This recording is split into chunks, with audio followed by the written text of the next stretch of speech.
बीच गृह मंत्री अमित शाह पहुंचे हुए हैं, गुजरात रोड शो कर रहे हैं। तस्वीरें आपके सामने रखते हैं, ये देखिए तस्वीरें, आप देखिए गृह मंत्री अमित शाह की तस्वीरें। घाट लोरिया में इस समय उपस्थिति है गृह मंत्री अमित शाह की। आज नामांकन दाखिल करना है और इसी खास मौके पर केंद्रीय गृह मंत्री अमित शाह पहुंचे हुए हैं गुजरात। अहमदाबाद में अमित शाह का भव्य रोड शो, मुख्यमंत्री भी उनके साथ में अभी इस समय मौजूद है और भारी हुजूम आप देख पा रहे हैं उनके समर्थकों का, वहां की जनता का,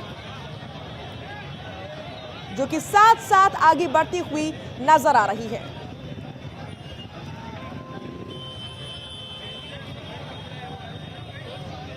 आपको बता दें कि आने वाले कुछ ही समय में चुनाव है और ऐसे में नामांकन दाखिल करने का सिलसिला जो है वो लगातार जारी है और इसी के तहत आज सीएम भूपेंद्र पटेल नामांकन दाखिल करने वाले ही घाट लोरिया से।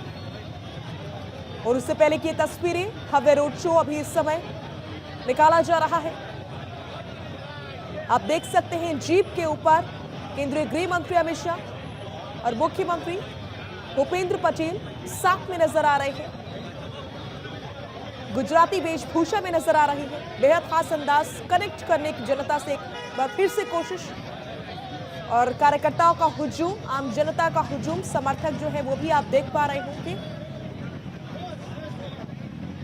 बीजेपी इस समय पूरी तरीके से आश्वस्त नजर आ रही है कि वो एक बार फिर से गुजरात में अपनी सरकार बनाने जा रही है। लेकिन अगर हम गुजरात के रण की बात करें तो कांग्रेस और आम आदमी पार्टी पूरी तरीके से ताल ठोक रहे हैं, चुनौती देने की भी कोशिश की जा रही है।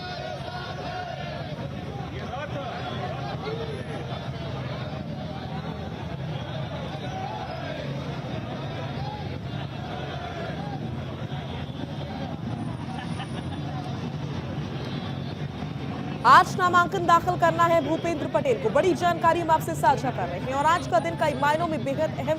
घाट लोरिया से मैदान में उतर रहे हैं भूपेंद्र पटेल और सबसे चर्चित सीट है ये अभी इस समय गुजरात के। आपको बता दें कि घाट लोरिया सीट जो है वो साल 2008 में हुए परिसीमत के बाद से अस्तित्व में आई थी, जिसके बाद से सीट से मुख्यमंत्री का उतरना अपने आप में महत्वपूर्ण हो जाता है और उस सीट को वीआईपी सीट बनाता है। आज 16 नवंबर की तारीख तय की गई थी नामांकन दाखिल करने के लिए।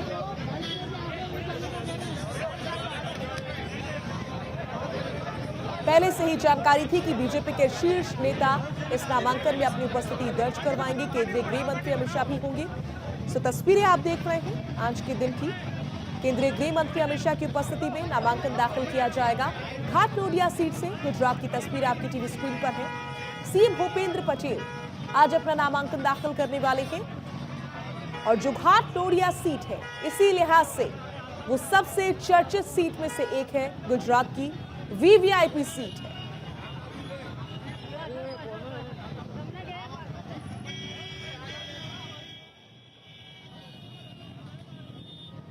एक बार फिर से आपको बता दूं कि साल 2008 में हुए परिसीमन के बाद से घाट लोरिया सीट अस्तित्व में आई थी और साल 2012 में यहां पर पहली बार चुनाव हुए थे। अब तक हुए दोनों ही चुनाव में इस सीट से बीजेपी को ही जीत हासिल हुई है, यानी कि दोनों ही चुनाव में जीत का सेहरा बीजेपी के ही सिर बंधा है। अब देखना ही होगा कि आखिर इस चुनाव में क्या होता है, जनता किसे जीत का तोहफा देती है। और ये दो तस्वीरें अभी इस समय आपकी टीवी स्क्रीन पर। इस रोड शो से पहले पूजा अर्चना की गई, भगवान का आशीर्वाद लिया गया। उस समय की तस्वीर भी आप देख सकते हैं, क्योंकि आज का दिन बीजेपी के लिए महत्वपूर्ण है, मुख्यमंत्री भूपेंद्र पटेल के लिए बहुत महत्वपूर्ण है और केंद्रीय गृह मंत्री अमित शाह, जेपी नड्डा, सभी के लिए ये दिन बहुत ज्यादा महत्वपूर्ण है, क्योंकि ये सीट साख का सवाल है। भूपेंद्र पटेल की सीट है, मैदान में उतर रहे हैं भूपेंद्र पटेल घाट लोरिया सीट से। जैसा कि मैं आपको लगातार बता रही हूं कि गुजरात की चर्चित सीटों में से एक है घाट लोरिया सीट।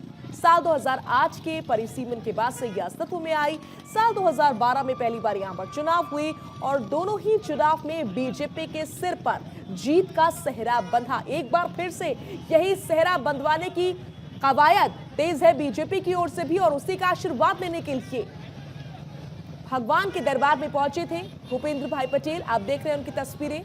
ये इस रोड शो से पहले की तस्वीरें हैं जब वो पहुंचे थे भगवान का आशीर्वाद लेने के लिए, पूजा अर्चना करने के लिए, दर्शन करने के लिए। और उसके बाद से केंद्रीय गृह मंत्री अमित शाह की उपस्थिति में ये रोड शो निकलता हुआ रोड शो सीधा पहुंचने वाला है नामांकन के लिए।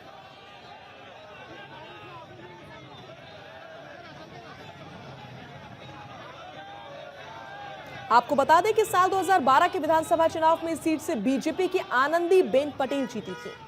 2017 के विधानसभा चुनाव में इस सीट से बीजेपी ने भूपेंद्र भाई पटेल को अपना उम्मीदवार बताया था और उस समय भूपेंद्र भाई पटेल ने कांग्रेस के शशिकांत पटेल को 1,17,000 से ज्यादा वोटों से शिकस्त दी थी।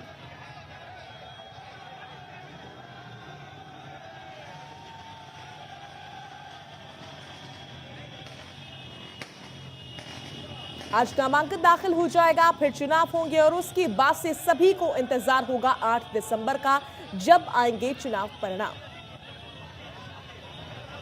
आपको बता दें कि घाटलोडिया सीट पर 5 दिसंबर को दूसरे चरण में मतदान होना है। पहले चरण में 89 सीटों पर 1 दिसंबर को चुनाव होंगे, यानी कि वोट डाले जाएंगे, जिसके लिए 14 नवंबर तक नामांकन होना था। और इसी तरह दूसरे चरण में 93 सीटों पर चुनाव होना है। इसके लिए 17 नवंबर तक, यानी कि कल की तारीख तक नामांकन दाखिल किया जा सकता है। दूसरे चरण के लिए, जिसमें घाटलोडिया सीट भी आती है, 5 दिसंबर को वोट डाले जाएंगे और चुनाव के नतीजे 8 दिसंबर को आने वाले हैं। 8 दिसंबर की वो तारीख जो तय करेगी कि हिमाचल और गुजरात में आखिर किसके सिर पर बंधने वाला है जीत का सेहरा, किसकी सरकार फिर से करने वाली है वापसी और कौन बनने वाला है एक बार फिर से सूबे का मुखिया। तो ये तस्वीरें आप देख रहे हैं गुजरात के अहमदाबाद के घाटलोडिया सीट से, जहां पर भूपेंद्र भाई पटेल और केंद्रीय गृह मंत्री अमित शाह एक जीप पर एक साथ एक संदेश, बड़ा संदेश देते हुए नजर आ रहे हैं। वो संदेश जो कि बीजेपी का संदेश है, जनता के नाम, एक बार फिर से जनता को रिझाने की हर संभव कोशिश जो कि हर पार्टी अभी इस समय कर रही है। कांग्रेस और आम आदमी पार्टी की ओर से भी पूरी चुनौती बीजेपी को दी जा रही है। और इसी खबर पर ज्यादा जानकारी और बातचीत के लिए हमारे सहयोगी मनीष देसाई हमारे साथ जुड़ रहे हैं।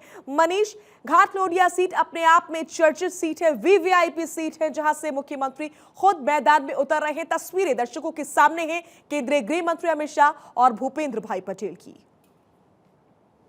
क्योंकि जो अभी वर्तमान गृह मंत्री है अमित शाह, वो खुद ही इस बैठक से विधायक रह चुके हैं और वर्तमान जो मुख्यमंत्री है गुजरात के भूपेंद्र पटेल, वो भी इस बैठक के ही उम्मीदवार हैं और वो यहाँ से विधायक भी रह चुके हैं 2017 से। तो बहुत अहम मानी जाती है ये सीट और खुद गृह राज्य मंत्री अमित शाह का जो संसदीय क्षेत्र है, इसी का ये एक हिस्सा है। तो स्वाभाविक है कि अमित शाह का यहाँ आना बनता ही है और लोगों का जिस तरह से लोगों ने इनका स्वागत किया है, जिस तरह से अमित शाह को लोगों ने सराहा है, स्वाभाविक है कि उनकी लोकप्रियता दिखा रही है। साथ ही भूपेंद्र पटेल के लिए ये बहुत बड़ा मौका है, क्योंकि ये यहाँ से जीत तो चुके हैं, जीत भी सकते हैं, लेकिन जो मार्जिन है वो बड़ी होनी चाहिए। अमित शाह ने यही अपील यहाँ के मतदाताओं से की है कि इतनी भारी मार्जिन से जिताइए भूपेंद्र भाई पटेल को कि कांग्रेस को अगले चुनाव के लिए उम्मीदवार ढूंढने में दिक्कत हो।